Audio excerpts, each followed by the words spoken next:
Empat fraksi di DPRD Kabupaten Badung, yakni fraksi PDI Perjuangan, fraksi Partai Golkar, fraksi Demokrat, dan fraksi Gerindra, menyetujui 3 ranperda Kabupaten Badung menjadi perda.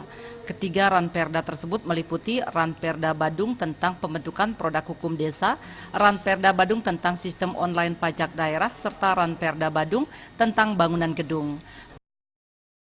Fraksi Partai Gerindra dalam pandangan yang dibacakan Made Sudarte menyarankan titik sentral pembangunan daerah berada pada masyarakat pedesaan melalui pendekatan bottom up dan top down.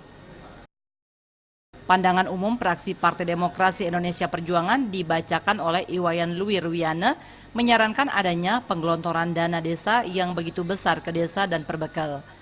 Fraksi ini mendorong agar SDM di desa memiliki kualitas dan kemampuan di bidang auditor keuangan dan hukum sehingga perbekal tidak mengalami masalah hukum di kemudian hari.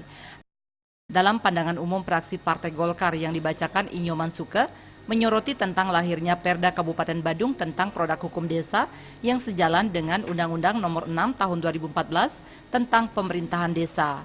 Pihaknya berpandangan perlu adanya penguatan desa adat dengan melahirkan peraturan daerah di tingkat Kabupaten Badung agar pembangunan dapat lebih ditingkatkan dan dirasakan manfaatnya oleh masyarakat desa.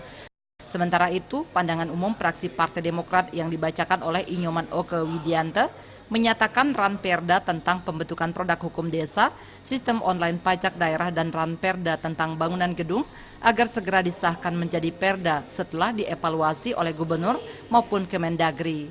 Khusus untuk Ranperda tentang sistem online pajak daerah agar dapat berjalan dengan baik sehingga dapat meningkatkan Diana Putra dan Supiatne, Bali TV.